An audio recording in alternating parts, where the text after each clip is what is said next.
All right, today we're taking a look at the ZTE Grand X Plus smartphone. Now, ZTE is probably not going to be the first name you think of when it comes to a smartphone, but I'm going to show you a couple of features about this that make it stand out. First of all is the price tag. This phone is priced at $149 to $200 Canadian, which of course if you're in the US watching this video, they're pretty much giving it to you for free with the exchange rate as it is. So it's a great valued device and you're not sacrificing a lot of performance for this device. Right off the bat here, we're going to take a look at the settings and show you that it's running Android 4.4.4. So it's a great, fairly current. It's not Lollipop yet. Of course, the model number is actually the Z826. And that's going to tell you that this is a quad-core phone running Android 4.4 with 2 gigs of RAM and 8 gigs of internal storage. Now, 8 gigs of internal storage isn't a lot, and if there was no SD card slot, that would be an absolute killer. But the reality is it has a micro SD card slot, so you can throw in a 64 gig SD card for, as little as $30. I've seen them on sale. So also the screen resolution is scaled down here. So it's 720 by 1280. So 720p versus full 1080p. But what you get with that, of course, is great battery life. This phone has been running all day and for almost 8 hours now, and we're still sitting at 83% battery life. So and that's not just sitting idle. I've made some calls on it. You can see, cellular has been taking 25% of the battery. The screens, of course, is taking the most. But I've actually been playing some Clash of Clans lately, so it has been playing some games as well, and we're still sitting at 83% battery life after almost 8 hours. So this phone will easily get you through a day or even two, which for an Android device is actually pretty remarkable. One thing that ZTE has done is actually keep everything pretty much stock Android throughout the device. They do folders a little differently. You can actually side scroll folders if they get full, or long press on an icon, then you can choose to drop it into a folder or delete it from your desktop. So folder creation is slightly different. That's their skin versus pure Android, but it's still very good. And now as far as widgets go, of course, you've got a whole bunch of widgets. You can drop them on different things, and they've got your screen effects. Whether you're side-scrolling, it's smooth, scaling, flip, rotate, roll, cube inside, cube outside, bounce, bulldoze, the whole deal, and that's what is going on here. It's kind of random. Sometimes it bounces in, sometimes it bulldozes, cube flip, internal cube, kind of wheels in. It's just nifty little touch on it, and you can see that it's pretty responsive. A couple times we're dropping some frames, but again, that's going to be the limitation of the processor, which is 1.2 gigahertz quad-core Qualcomm. So it's not the fastest processor, but for 99% of people, it's an incredible performance for value.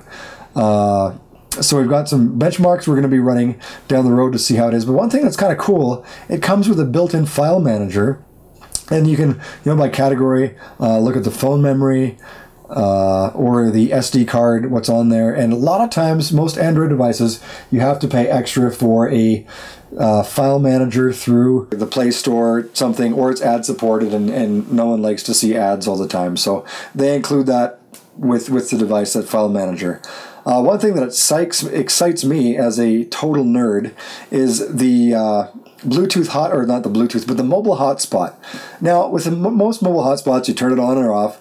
You set your standard, your security key, what kind of security you're using, and you're good to go.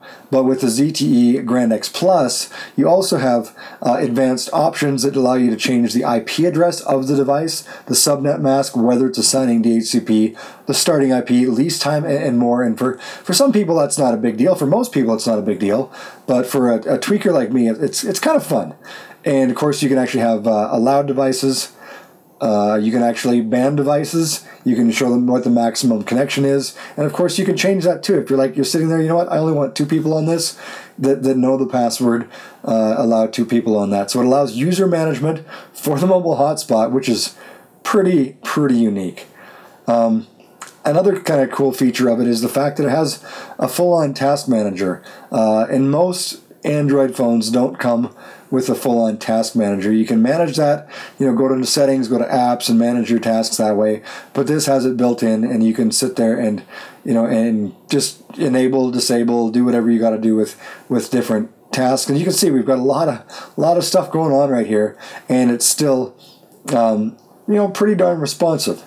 So what you do get is a great phone for a great price. What you don't get is a flagship device.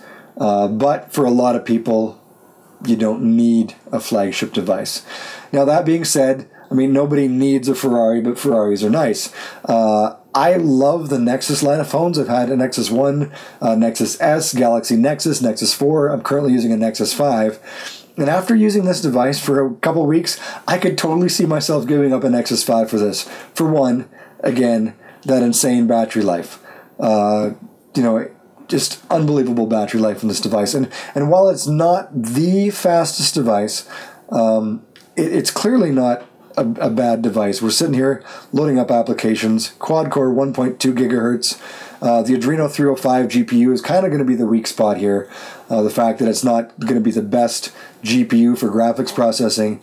But overall, you know, 320 dots per inch in a value phone, unbelievable.